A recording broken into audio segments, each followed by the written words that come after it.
Hey, welcome to episode 2. That's episode 2 of Three Pagans and a Cat. It's this number episode 2. Do you eat Three Pagans on Tap? Oh, that too. Shit, I don't know. What show am I on? Are you drinking already? No. Way to pregame. I haven't had a damn thing yet. But they're all sitting here staring at me like I should be. Well, yeah. So Three Pagans on Tap. That's who we are. Mm-hmm. Okay, good. Whew. Oh, God. All right. Hold on. I'm already been. Sorry. Hold on. Yes, you all were promised a beach. And it is super, super rainy and windy and cold. But this is what it looked like yesterday. So it just doesn't look like that now. Y'all just going to have to deal. Huh? You're all just going to have to deal. Yeah. All right. Yeah. Because unfortunately, car would otherwise be completely frozen. Yep. Well, that and you all wouldn't hear me over the waves crashing. There was that. So there's like 1.5 foot swells on Grand Traverse Bay, which is pretty big for a bay. Yeah, pretty sizable for a bay. Yep. So, all right, Malek, you're getting us started, right? Yep. Cool. 1 second.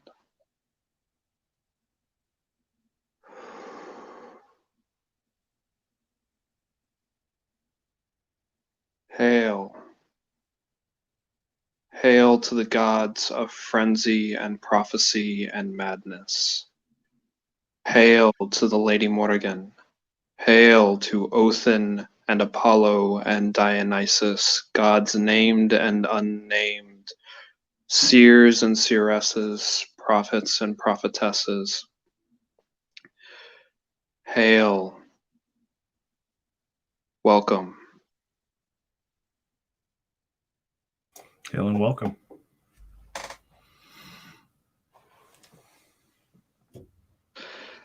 I guess that was it for the night. I was expecting a bigger prayer, but that's all they wanted. Hey, that's all it takes. Mm-hmm.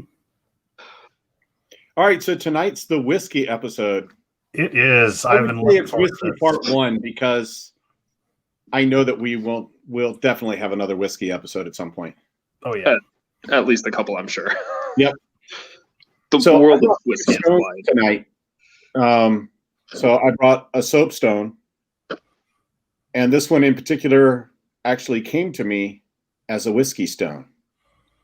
So you can put these in the freezer and then put them in your whiskey, and they don't melt, but you get all the cold. And then because I'm up north in Michigan, I brought a Petoskey stone. Nice. Which I just dropped on my laptop, but there you go. Naturally. Honestly, it's just aluminum laptop. Yeah. Honestly, it's just that kind of episode for all of us. Sarenth boxed himself into the green screen, cars broadcasting on a cell phone hotspot. I'm literally on my cell phone because my computer decided to update on me without, asking permission. So, it's just that kind of episode. So Haley just asked, does the soapstone add flavor? No, it does not. No flavor at all. It just makes your whiskey cold without making it watered down. That's badass. Yep. Yeah, they're dope. You can actually, I think this is it. Yeah, they're called spirit stones. Spirit stones. Oh, I like that. And they're actually just whiskey stones, and you can buy them online. Just look up spirit stones. Yep. It should be noted they don't work as well as ice or as quickly. Right. Yep. But they do cool your drink. So. Yep. Tis true. But they also don't melt and ruin the taste. Also that. So who wants to go first? Anybody? I have 4. I think you should with that nonsense that you bought. Right? All right. So I wanted to do different kinds of whiskeys that were in different price ranges so that people could get a good flavor. Probably not on some of them, but a good cross section of different kinds of whiskeys. So I went into a store here that I'm friends with the owner in Traverse City. It's called Tilly's. And I bought a Pabst Blue Ribbon whiskey. That's right. PBR makes whiskey. Who knew? I sure as heck didn't. I knew. I haven't had it, but I knew. Oh, gosh. Hold on. I'm trying not to be. Aroma is an important part of flavor. And if you can see, if it's been barrel aged at all, they dipped an oak stave in it and then took it out and went, that's good. Yeah. Nope. You sure that shit's not vodka? It's close. Jesus. Wow, it smells super strong. Holy crap. I have to put on my glasses to be able to read this stuff because I'm old. Hey, look at that. So it is 80 proof, 40% alcohol. It's corn, barley, wheat, and rye. It's just everything. So, yeah, we'll see here. They say they've been making this since 1844. This is my skeptical face. Yeah. Oh, it does. Oh my gosh. It says on the bottle, aged 5 seconds. Are you fucking real? Yeah, I mean, it does. It's shit. There we go. Aged 5 seconds. Good stuff. Oh, Gar, you're going to die. That's just for taking bait off cards. Well. Oh, crazy. Distilled and bottled by Pabst Blue Brewing Company, Holland, Michigan. What? No shit, they're in Holland? That's what it says on the bottle. Huh. All right. Get a chaser for your rubbing alcohol. Right. I'll come to your funeral. Yep.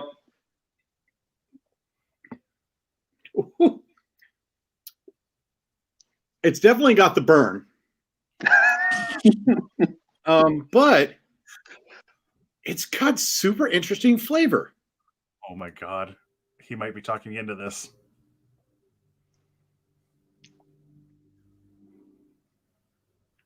That is crazily, surprisingly good. So, shit, Gar, now you're going to have to make me try it. Hold on. I'm going to have to try it with a little bit of a mixer. Just to see. It's so good you had to put a mixer in it. Well, but it's because the alcohol is so strong. That's fair. So, oh, geez, that's actually really good. I mean, it's just a splash of Coke in it. I mean, you can tell it's not very dark. Mm-hmm. Oh my God. But I think it's the mix because it's 52% corn, 27% malted barley, 17% wheat, and 4% rye. So you're getting a little bit of everything in it. Yep. I'm freaking astounded by this at this point. That would be bourbon if they aged it properly. More than 5 seconds? Yeah, more than 5 seconds. I want to say the minimum for bourbon is 3 years, but I'm not actually sure. Hold on. Gwen just said, do me a favor and don't try drinking it. But you won't have to get anything to preserve his corpse. He'll be fucking pickled. It'll be great. Right? Yeah. At least the liver. Gwen, if it makes you feel any better, and Jackson. So apparently my wife and my son are both on here. What is that concoction called? It's whiskey and Coke, surprisingly. But I got to tell you, for an $18 750 ml bottle, it's drinkable. Mm-hmm. It's by far not the best thing I've ever had. But I'm just surprised that it actually, it's not bad. I expected it to be absolutely terrible, and it's just not. You're a goddamn trooper. Yeah. I don't understand. I'm really flabbergasted right now. Because you and me both. You all are both going to have to go get some and try it and tell me what you really think. I mean, at $18, come on. That's fair. Even if you pour it out, you're probably ahead of the game. Wow. All right. There you go. First one down. PBR whiskey. Star rating? 2.5, right?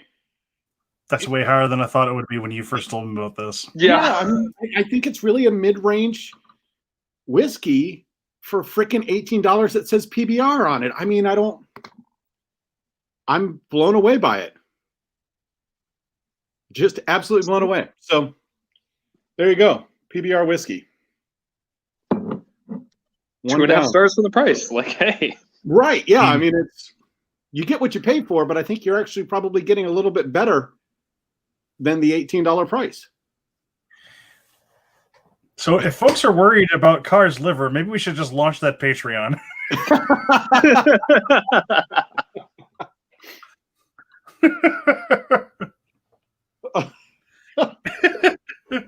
Wow. That's my not so subtle plug. There we go. There we go. Oh, God. So which one of us go for it? Malek bus under. Oh, okay. I will jump in at the complete opposite end of the pool here with Redbreast 12 year, which is I paid 71, which is about what I would expect to pay for it. So, let me get the box. One second. Box. Right. It comes in a Patreon box. for hospital expenses. Exactly so, Jackson. All right, let's see if I can get my phone camera to do the thing. I don't know if anyone else can read that. Redbreast 12 year. I got it. So Redbreast is kind of the shining example of the quintessential style of Irish whiskies, which is pot still whiskies.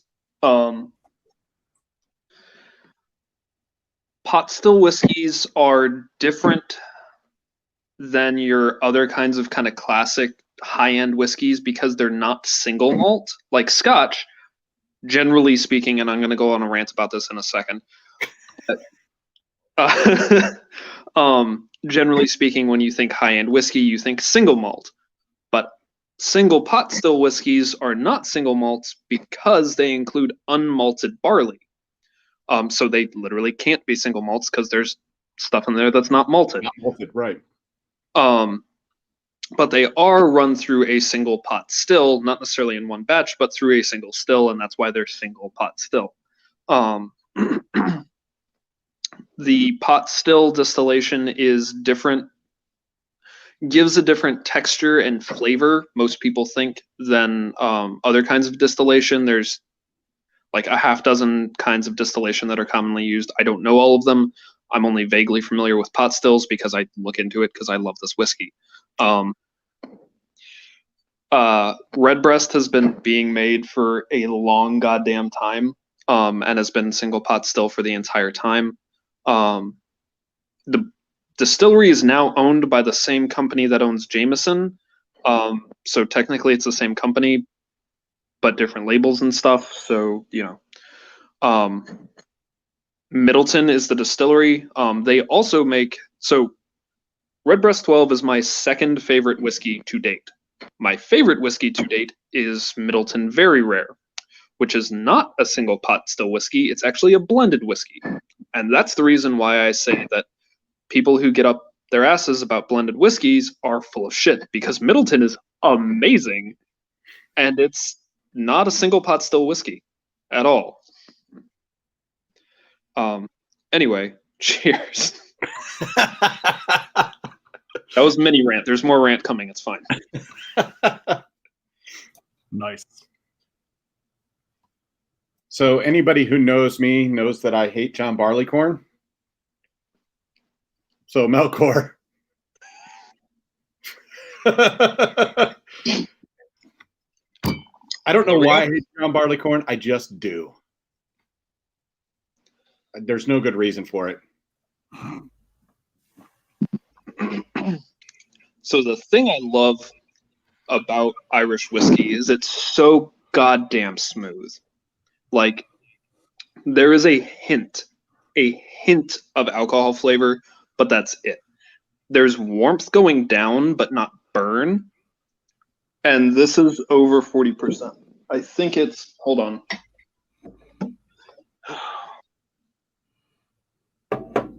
Oh, no, it is 40%. I lied. Sorry. Anyway, no burn, a hint of alcohol flavor, but not much. Some warmth going down, but it's very pleasant. The aroma is all just grains and cream and honey.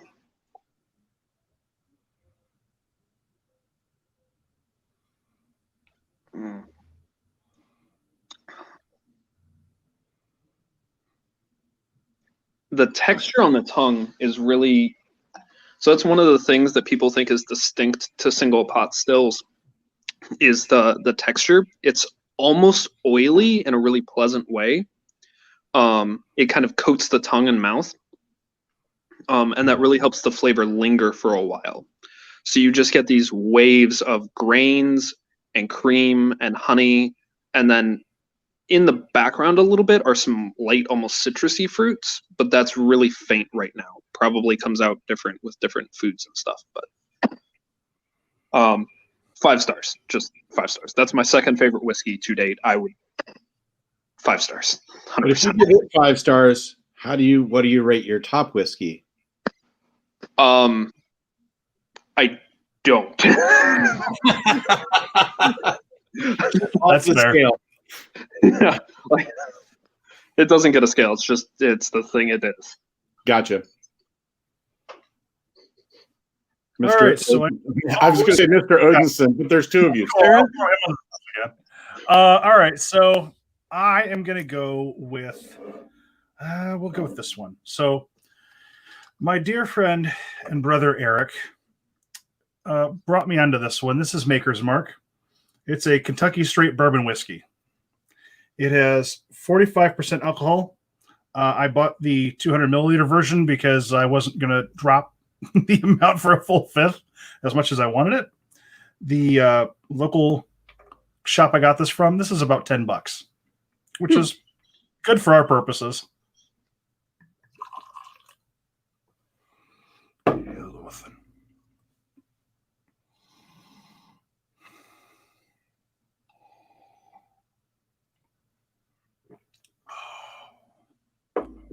It's smooth.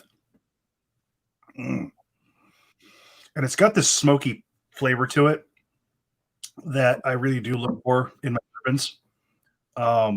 It's not like punch you in the mouth like some of these ones get where it's all this heat up front. It's the warmth goes down and it's not hot. It's not like you feel like you're burning your mouth on this stuff. It's not like I've just taken a swig of cheap vodka. So the flavor just kind of warmly goes down your throat and all the way down to your stomach and makes this warm nest there. It's not like some whiskeys or bourbons where you take a swig of it and it just kicks you in the stomach. So this is probably one of my more favorite whiskeys to drink. This is something I'll usually take with a cigar. For context, my friend Eric also would take a cigar with this. So there's a little bit of bias there, but he was the first one that I drank this with. And Maker's Mark, it's got good flavor. I'd say it's probably 4 out of 5 stars for me. Something to note for the audience, I do not have as refined a palate as these two. I am the amateur out of the group. So keep that in mind when I score something, that I am still very much learning and my palate is still expanding, very much so. That being said, for a relatively middle range whiskey, I really, really dig this.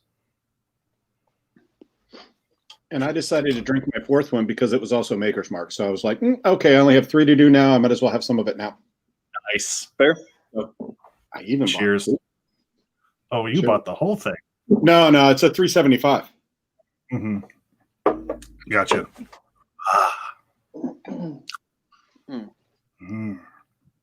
Don't worry, Gwen, I'm bringing some home. I'm not going to drink it all.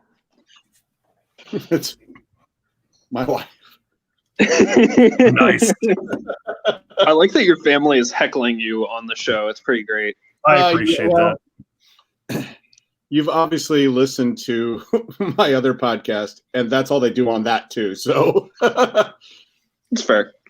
I mean, sometimes they're on topic, and sometimes they just heckle you, and it's great. Is it better when they heckle me? Because don't say that out loud right now. I mean, I'm not giving hints. Wow. Okay. I would never do something like that. And Odinson causing mischief? Never. Not us. No, that's a really, really good point. Maker's Mark is very popular in Kentucky. You prefer Woodford Reserve. You know, I have not had Woodford Reserve, or if I have, it's been a very long time. That should be on my list. I have had Woodford Reserve, and I do prefer it better. Mm-hmm.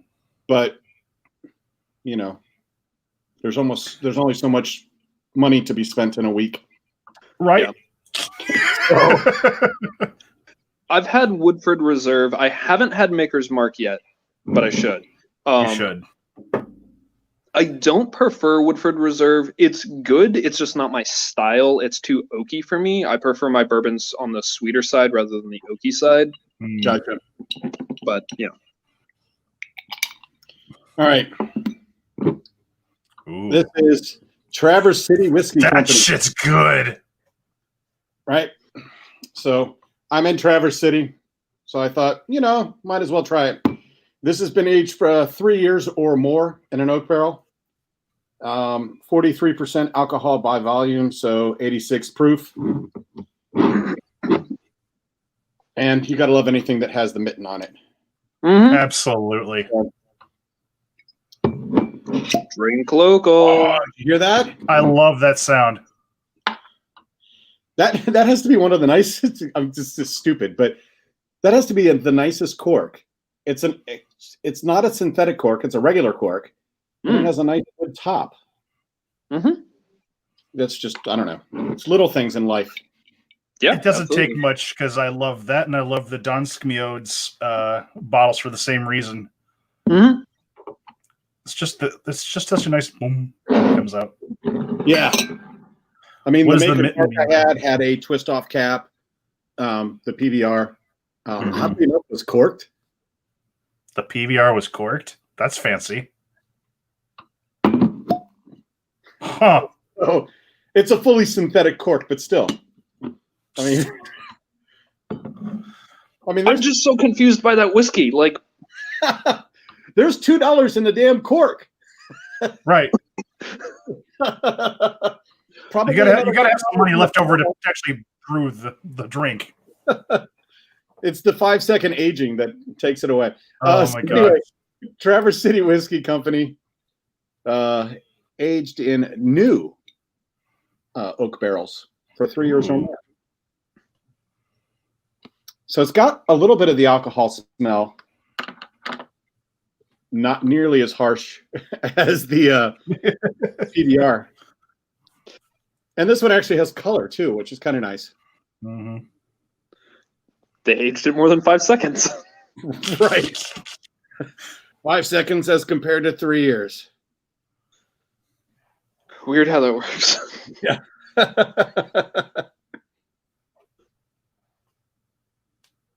You also get a lot of like the barley smell out of it.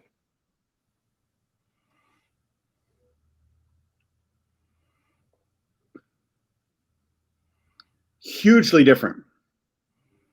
Even the Maker's Mark. Hugely different.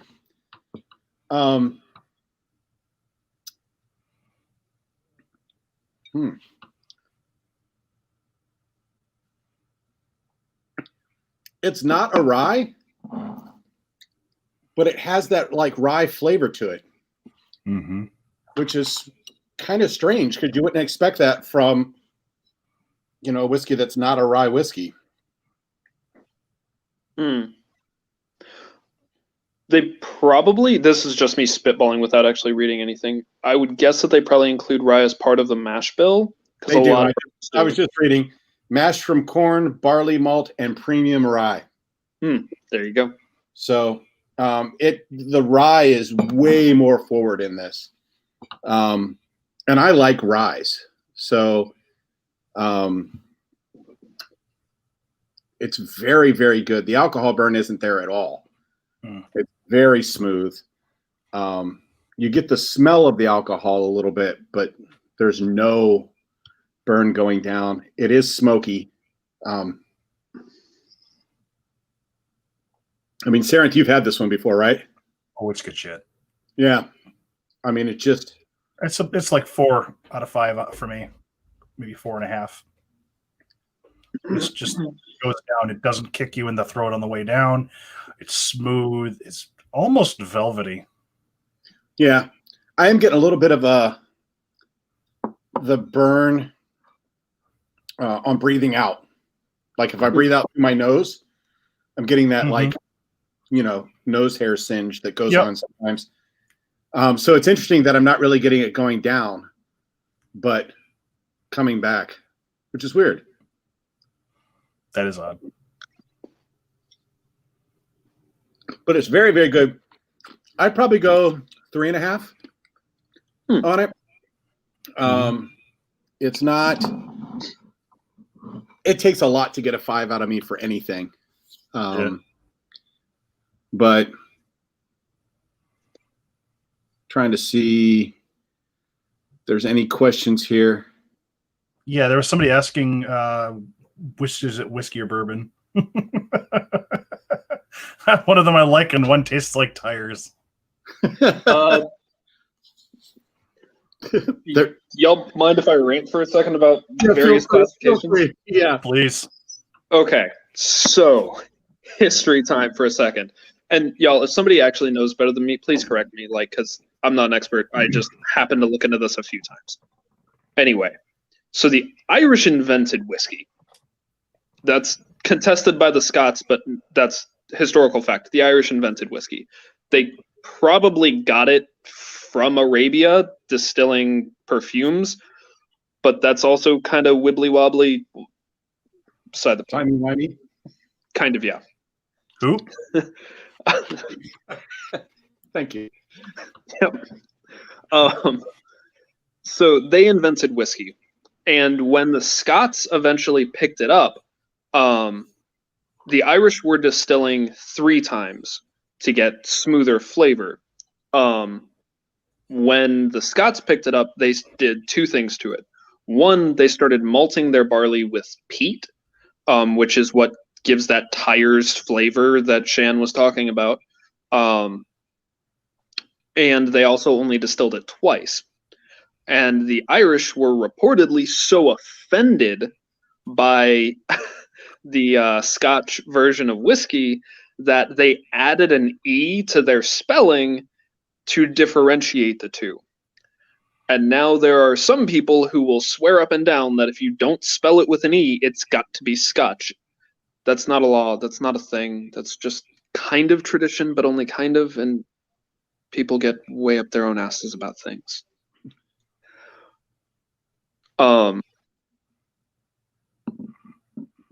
Bourbon has by law definitions in the United States. I want to say off the top of my head, it's got to be at least 50% corn. That's correct. Has to be aged in new barrels for at least 3 years. And then there are like further classifications you can go into, like single barrel and things like that, which meet stricter definitions. But for bourbon, it's got to be at least 50% corn and aged at least 3 years in new barrels, which is kind of unique to American whiskey because in the modern day, most whiskeys outside of the US actually aren't aged in new barrels. They're usually aged in sherry or bourbon barrels, or various other things that have housed other liquors, instead of new barrels. So the kind of new barrel taste is pretty unique to American whiskey. Yep. I So- had more thoughts, but they died. Interestingly, Maker's Mark, no E. Traverse City, E. So there you go. The two different spellings of whiskey right there for you on screen. It's like we almost knew who they were. Mhm. So let's see here. Gwen asked a question. Is the difference in how it's aged? Yes. A lot of times. So the longer it stays in an oak barrel, and depending on how the oak barrel was charred before they put the whiskey in it, changes its flavor. So they can have a light char, a medium char. There's actually like 5 different char variations that you can get in a whiskey barrel. They're almost always made of oak, although I have seen a couple of others out there. But the majority of them are made of oak, and so you're going to get a little bit of oakiness. You're going to get the char off of the staves, which are the 30 to 31 individual pieces that make up a barrel. And then the other thing is escaping me. Oh, how they cut them. So you can actually score the inside of staves with a dado blade, which is a blade that cuts little grooves in them. And that would give you more contact with what's in the barrel. And so you would get more flavor out of that because more wood would contact with it. Hopefully that explained it all. Also makes a difference what kind of oak. There's 3 main species of oak that are used for aging: American oak, Hungarian oak, and the French. third one's is French. French. That's it. Thank you. The flavors are obviously, it's oak, so it's going to be similar, but there's some distinct differences depending on species. And then obviously things like the water you use, what goes into the mash bill, things like that. Interestingly, yeast does not play as big of a role in whiskey at all as does the grain, water, and aging, because most of the things that yeast produce are burned off in distillation. Yep. So here's a question for you, Malek. Who was...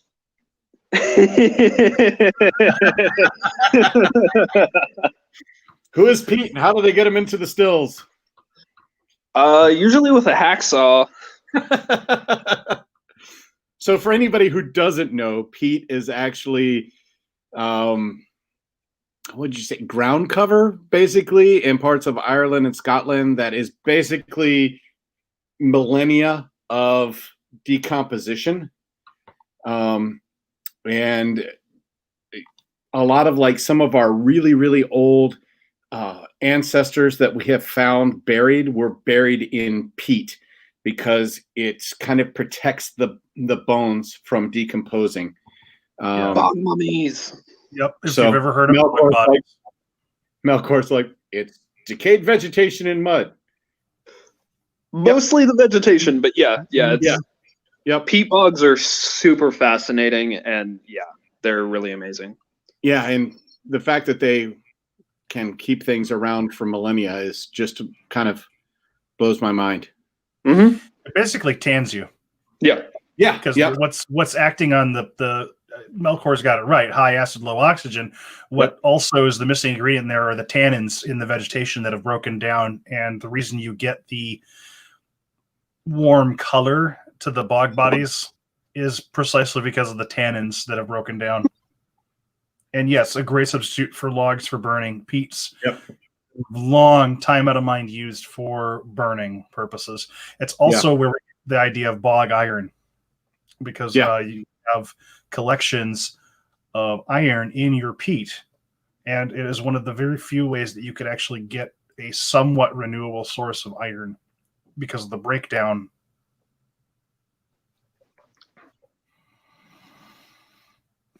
I'm trying to go through this whiskey so I can get to my non-alcoholic drink here in a minute, but also so good.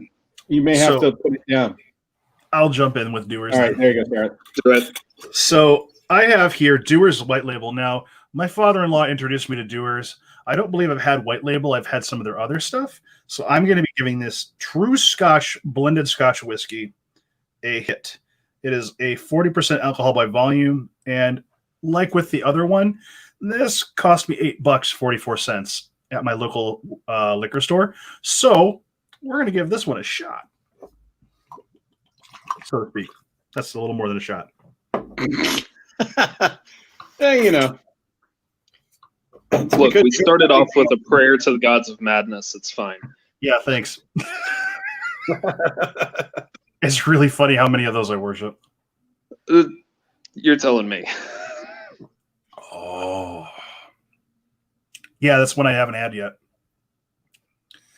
So this one's got a burning sensation that starts right off, but it's not a bad one. It's just a, hello, I'm here, and I've come to invade your throat. It,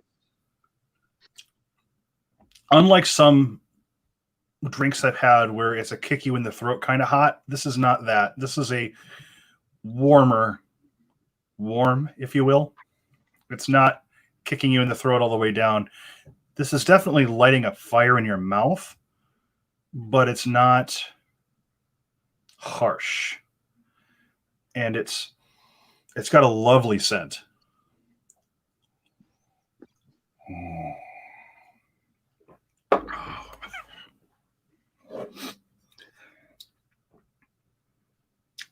From 40 of Scotland's finest single malt and grain. So it's a mix. Their white label is really good. Probably 3.5. This would not probably be my first pick. It's got a little bit of a tingle to it. It's good, but it would not be something I'd be like, I'm going to pick that off the shelf and I'm going to enjoy that today.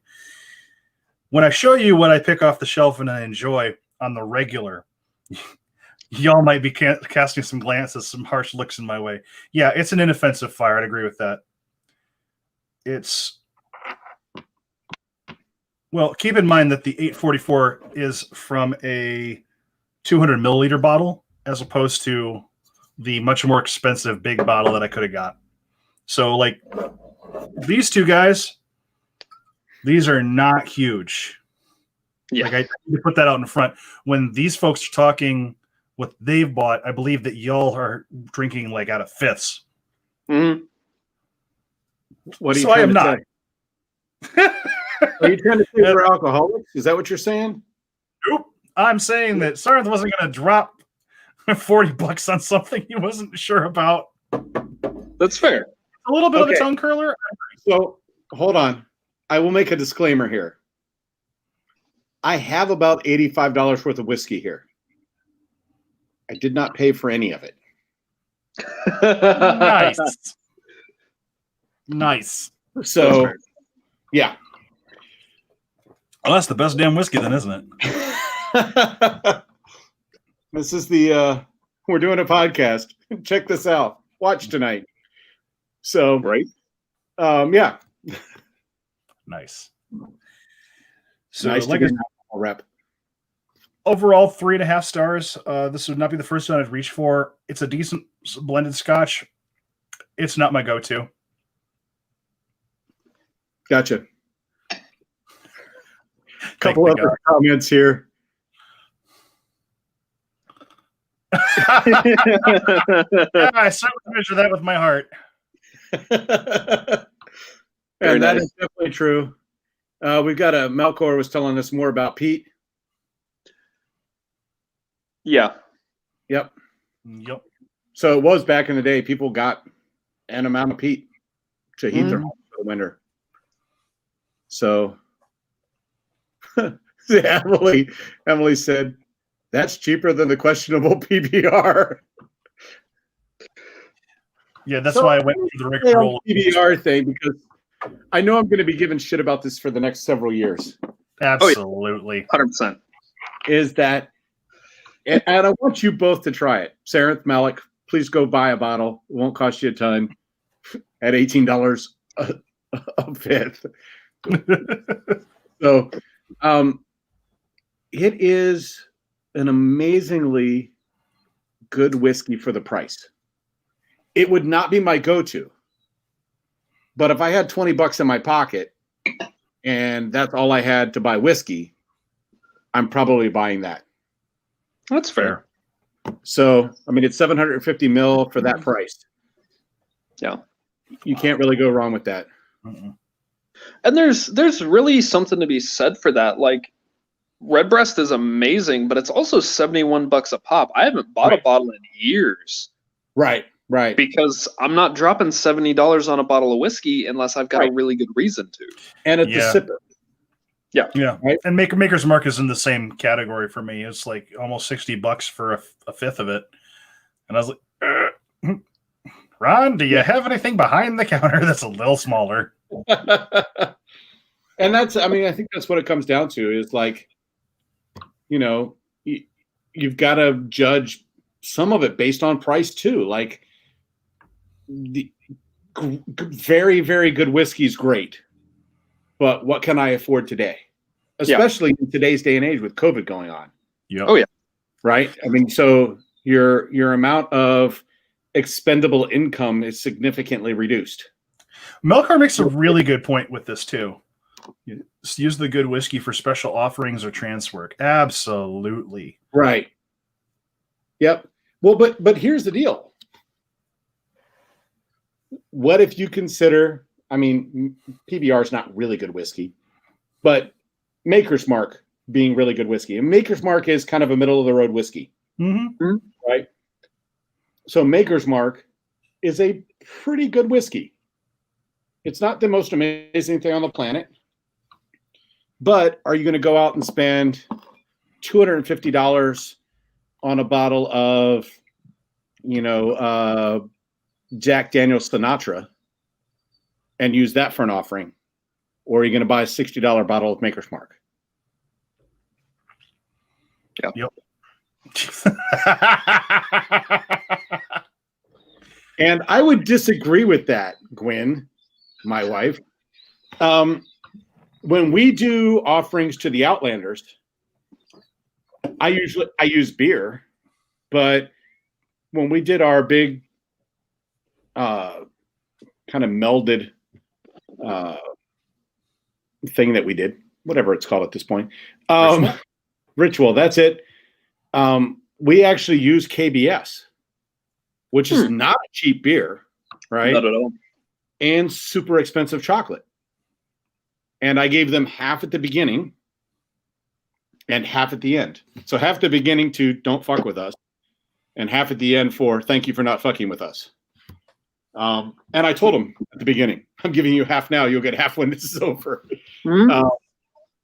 So, you have to give, I think, even for those that you don't want, your pesky neighbors or your unwanted spirits, I think it's better to give them good stuff because you want them not to invade or not to be an issue. Yep.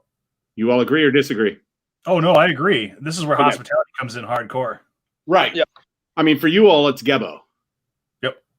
Yeah. For me, I'm a druid. It doesn't freaking matter. But I feel better if I do it that way. Yeah. There's certainly nothing in like what's written in Irish folklore to say that. So, Melkor. Yup. Right? Yeah. And then Lauren Faithful. If you're going to bribe someone, it better be a good bribe. Yep. Pretty much.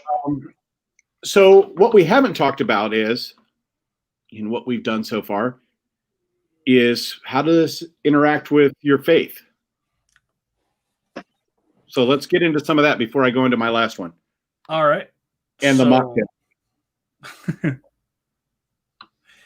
The way that interacts with my faith, whiskey, wine, even water, is it a good offering?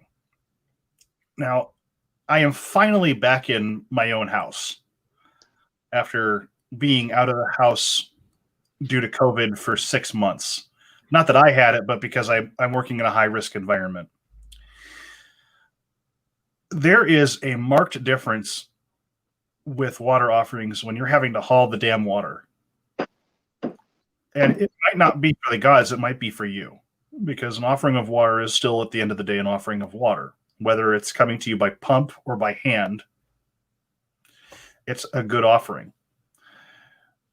Likewise, with regards to whiskey and other spirits, is this something that I can afford, not something that I'm breaking the bank? I don't think that our gods, ancestors, or spirits want us to break the bank for offerings.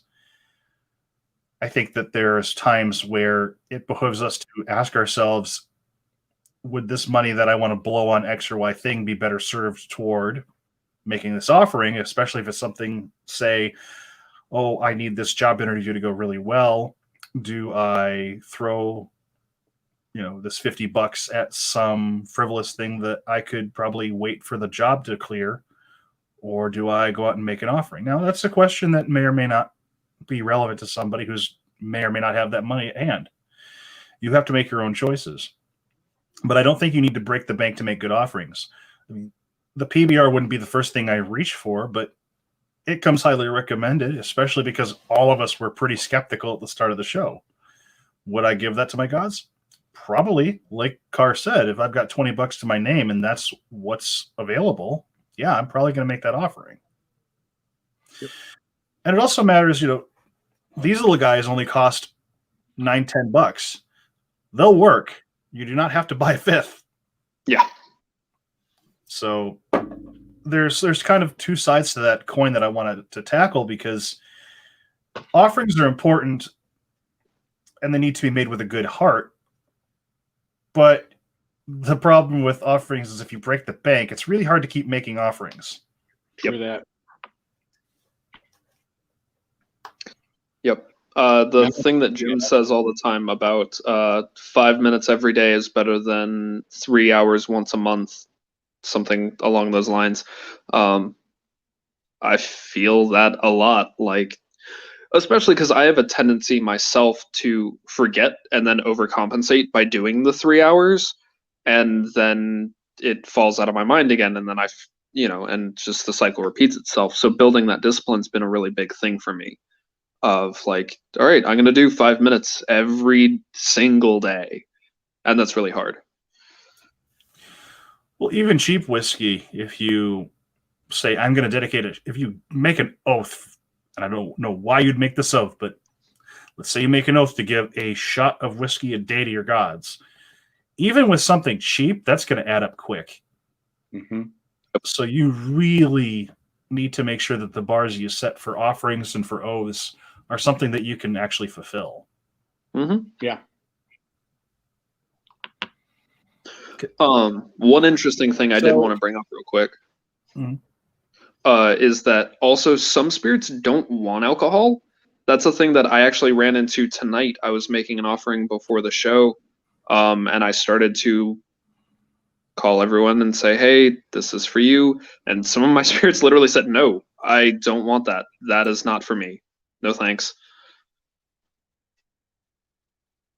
So something to keep in mind. Yeah, you're going to probably have to adjust your offerings as needed for your situation, your gods, ancestors, and spirits. You might have ancestors that don't want to touch the stuff.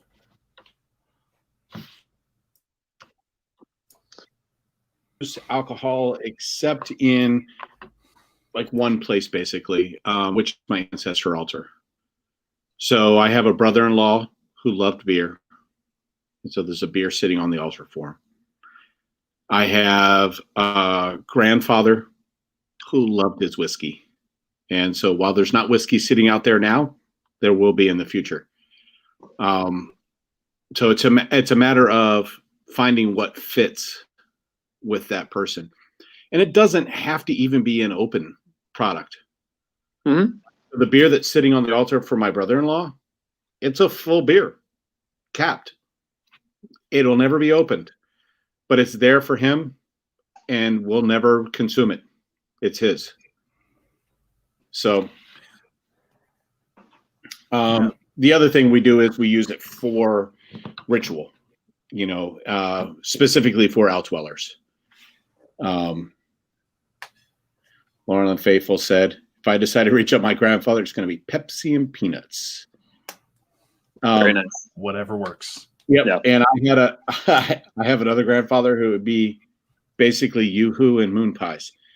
So, it's where you come that fits. And you figure out what that is. Amanda says, Grammy prefers coffee. Yeah.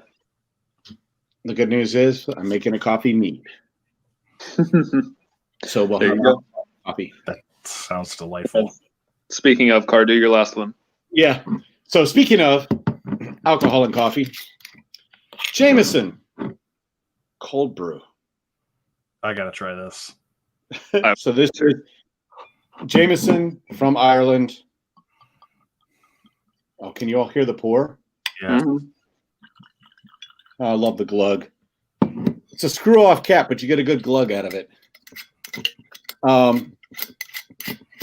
So this is Jameson Irish whiskey infused with natural cold brew coffee. So you get alcohol and caffeine. Got to be a good thing, right? Yeah. You're going to go sideways. It's going to be great. Holy shit. Oh my God, is that good? It smells like coffee. I mean, it just straight up smells like coffee. There's no alcohol smell. There's a little bit of whiskey smell, a little bit of rye and barley. But God, the coffee's really there.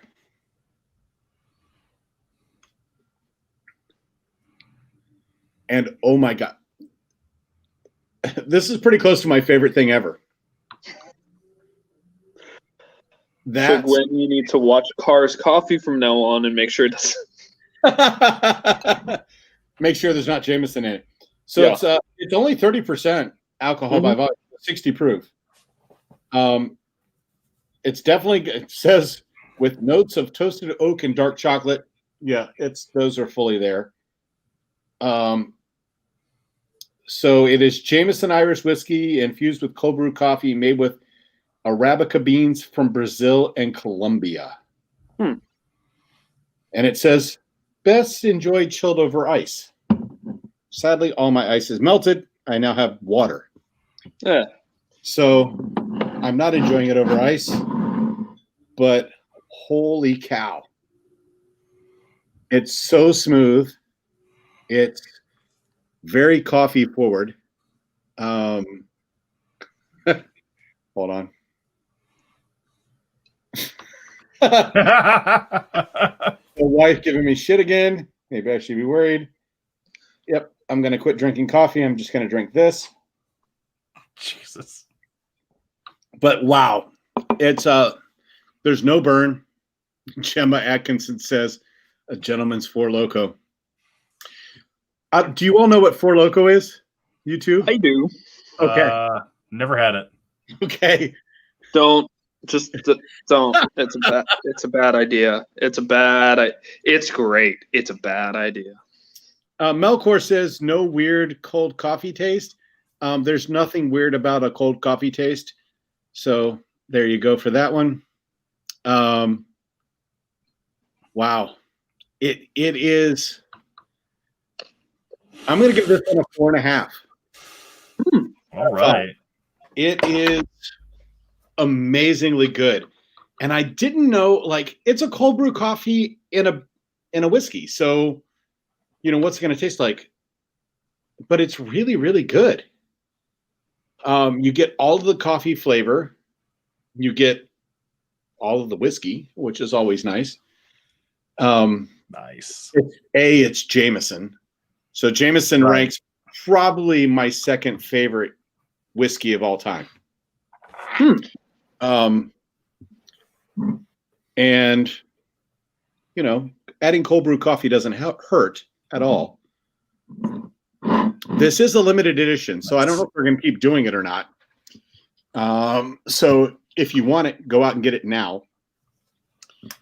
But it's definitely worth, buying a bottle. I know they make them smaller than a fifth. Luckily, I didn't have to worry about that. So the serving size is 1.5 ounces. So a shot. Holy shit. And 1.5 ounces is 70 calories, in case anybody's wondering. Which is pretty crazy. Yeah, because it's coffee and whiskey. You wouldn't think like 70 calories would be in coffee and whiskey. No. Yeah. 1.5 ounces. So, but that's literally all that's in it. I mean, unless it does say, oh no, it doesn't. There's no other with other natural flavors in here. Nice. So yeah, it's low ABV. It's only 30%, which I guess in comparison to beers or mead, it's pretty high. But for us, it's right in there. I love it. My son. Save some for me. I don't know that'll happen, Jackson, but good idea. You're not coming home for like 7 days, so you're gonna have to hold on there. Alexandria says, alcohol calories don't count. So here's an interesting question. Ooh. Would you say that using stuff made in the same countries as your gods would give you a better connect with them comparatively? Not necessarily. So there is something on that. Yeah. So there is something to be said for going back to the old ways or the old country or what have you. But I reject the idea that our gods are stuck in where they came from, because I also don't think that's beside the point. Because if that were the case, then I couldn't worship Odin as well here as I could in Norway. And I think that's kind of ridiculous. Our ancestors traded gods. Isis, who is an Egyptian goddess, was worshipped in England. Like, I do not believe that our gods are tied to geography. But there is something to be said for the ritual and intention of going back to older ways of doing things. Not that the older ways are better, but the intention and the ritual of the thing, reaching back to the past, can have a lot of significance. My take. Yeah, I would say so I was just looking like Epona, which we talked about in our last Three Pagans and a Cat episode, is a Celtic goddess of horses and the moon. But horses wise, they erected a temple for her in Rome. Because the Romans picked her up and was like, okay, well, this makes sense. So Epona became, part of the Roman pantheon. So, I think if they can do it, we can certainly do it.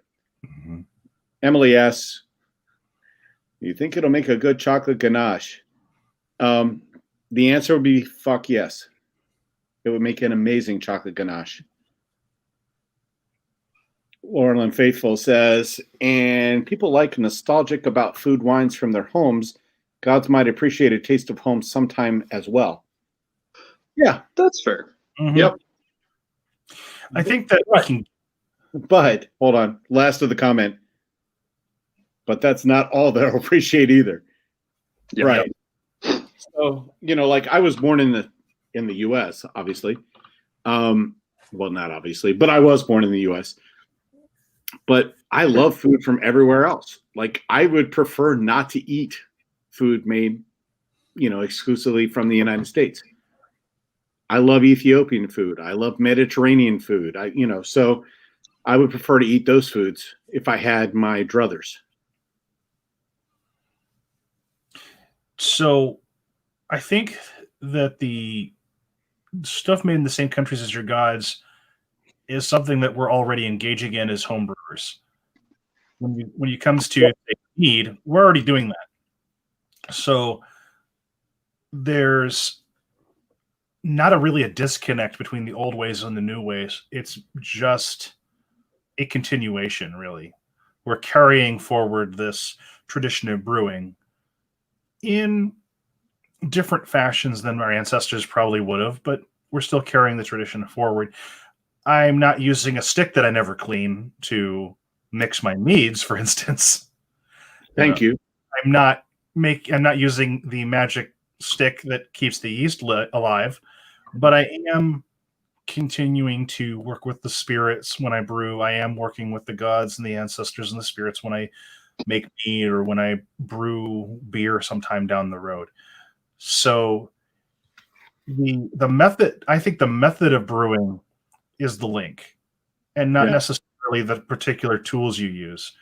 In part because we know that using certain tools opens you up to contagions and botulism and shit. So our ancestors want to see us alive and happy. Well, this is what we do to keep that going. Right. And if you really want to go, do things old school, you can do wild yeasts with mead, and I'm sure you can do it with beer too. Yeah. So there's ways and means that we can safely engage with older brewing methods while still taking care of ourselves. There's actually a beer that's available from a USA brewery that is made from yeast from the brewer's beard. Whoa. Yeah. I am not making that beer, but there is a brewery out there who makes it. So I can't imagine, like, that flabbergasts me, but it has sold. I mean, I haven't bought it, but there are people who have. From a spirit work perspective, there'd be a cold day in hell. Because that's your personal concerns in everybody's mouth. Yeah. Yep. Oh, that would be an amazing working, though. Hey, everybody's got a little of me inside them. Right, exactly. Yeah. All right, so we're at an hour, guys. So we need to wrap up here. Yep. And we'll take it to the Discord. All right. Right, for after talk. After hours, yeah. After hours. Yeah. Real quick, let me do the mocktail that I did. Oh, yeah. I'm sorry, I forgot all about that. You're good. So what I did was, and I'd planned to do something else, but it's that day. So what I did was made a mocktail whiskey sour. And literally all I did was sub in apple cider vinegar for the whiskey, and I upped the amount of simple syrup that I use a bit, because enough acid in there was going to peel my teeth off without some sugar. And it's surprisingly good. Like, I would drink this on a regular day. All right, so give me the full recipe. So what I did was about 2 ounces of apple cider vinegar, 2 ounces of simple syrup, and 1 ounce each of lemon juice and lime juice. Okay. Stir, add an ice cube or ice sphere in my case, and go to town. It doesn't taste like liquor, but it is actually really refreshing, and it hits that this is a special drink fix without being liquor. Gotcha. So just so everybody knows, we are going to try to include one non-alcoholic, one or more non-alcoholic and or mocktail in each episode, because we know there are people who have issues with alcohol one way or another, and we want to make sure that we can include them in what we do and what works with the gods. So I think a whiskey sour made with apple cider vinegar does amazing for that. Sarenth? Absolutely.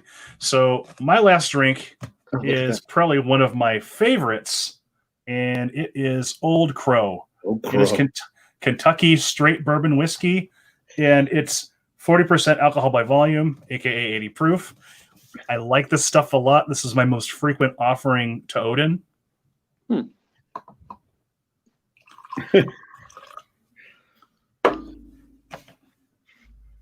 So here we go.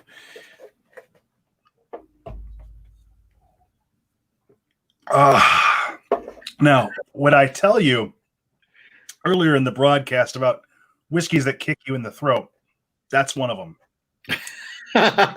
Yep. It's 2.5 stars. I like it because I know what I'm drinking. Right. This is one of my go-tos. You know, I don't go to Doers and I don't go to Maker's Mark if I'm going to get shit-faced or if I'm going to offer to Odin or if I'm going to go into a trance state. I go with this stuff. So my question is, because I'm that guy. Yep. If you've ever listened to the other podcast, I'm that guy who asks questions. So my question is, why do you offer that particular brand of whiskey to Odin when you know there are nicer brands? Well, it depends on. So I'd use this for my regular. I should back the train up and say this is my regular offering.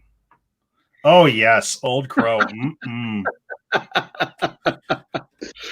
So,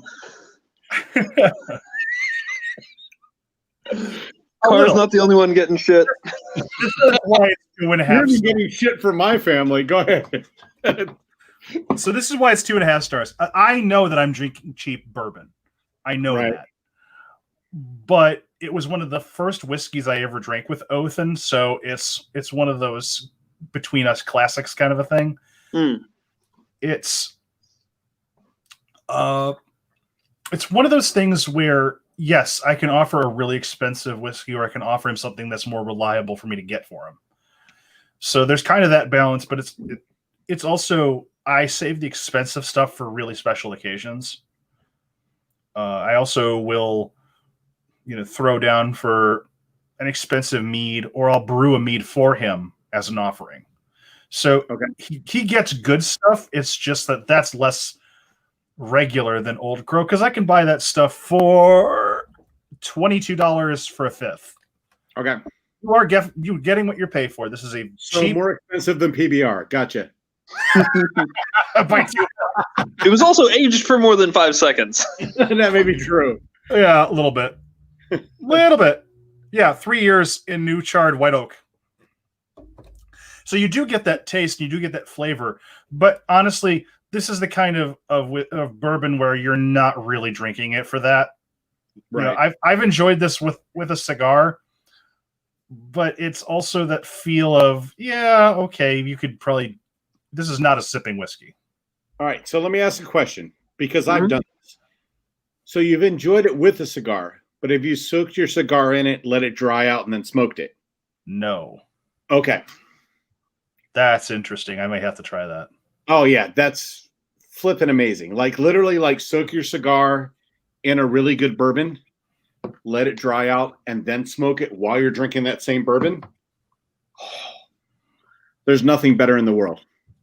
So Lauren says something that's really true for the burn in my regard. Sometimes the burn is what I'm looking for. Yes, that. Sometimes that burn when it hits my throat will knock me into a trance state because I'm looking for that burn. Gotcha. Where I won't get it from Doers and I won't get it from Maker's Mark because it's a fire in the belly, not a fire in the throat. All right. So answer this question. We don't have time for that. Yeah, we don't have time for that. We got time. Fuck it. Go over. I don't care. All right, fine. So alcohol and trance work has gone together like peanut butter and jelly for probably about as long as we've had alcohol. I won't speak too much on the history. The way that I work with it is I will usually take a shot of whiskey or mead or something prior to a show if I need to ask the gods, ancestors, and spirits for inspiration for poetry. So with Othin, mead and poetry are explicitly linked. Alcohol and poetry go together with poetry, with madness, battle, combat, you name it. So some of the reputation that alcohol has taken on is very earned. And in no small part because we have these associations with gods of madness and fighting and combat. Othin in particular is the one I'm going to pick on for this one because, well, look at my name. Right. So Othin is the inspirer, and in some cases, that is the method through which he inspires. So that is an instant link. That Right. whether it's meat or alcohol in general. Yes, lowers inhibition, opens signal clarity. The drunk. If anybody has been around for the drunk divination sessions during Three Pagans and a Cat, you will have heard what I sound like when I am in that drunk divining headspace. It is a wholly different headspace. And it's unlike when I intentionally engage in trance through breath work or intentionally rocking in a certain way. Yes, the correlation between poetry and prophecy is absolutely there. A lot of your gods of madness are also inspirers of poetry and prophecy. So there is a definite correlation there. And causation. Yeah. Right. Yeah, I would, when we started doing drunk divination, because Sarenth, you were part of the third one that we did. Mm-hmm. So the first one, I was like, okay, take this with a grain of salt. Because we're going to be drunk and none of it means shit, right? And then a bunch of people were like, oh, well, it made sense to me and it fit my life. And I was like, all right, fine. So the second one, I was like, all right, maybe it has some correlation, but it's probably still most of it shit. And then the third one, when you were on, I was like, all right, fuck it. I guess just take the word because apparently it is, and I'm just an asshole. So that's so true. Sometimes you gotta Yahtzee your brain to reach some of the gods. Follow-up is very true. Also said, I did that one. Hold on. Oh, awesome. Which is like, it's just crazy to me that we do these drunk divinations and I don't personally get it. Maybe I'm not, I don't know. Maybe I'm not something enough, but you just sometimes got to have your brain broken open. Right. Mm-hmm. Exactly. That's part of it. Right. So let's see. Gwen said, Right. Yep. Think of the Delphi Oracle. Absolutely. Yep. The Delphi of Oracle, the vapors were part of the process. So that's where we're at. So I guess drunk divination works. And I don't know about the two of you all, but maybe we should do divination on the. I'd agree. Did we just lose Carr? Yep, we just lost Carr. Sweet. Cool. So now that he's not here, yes, drink mead and worship Odin. Right.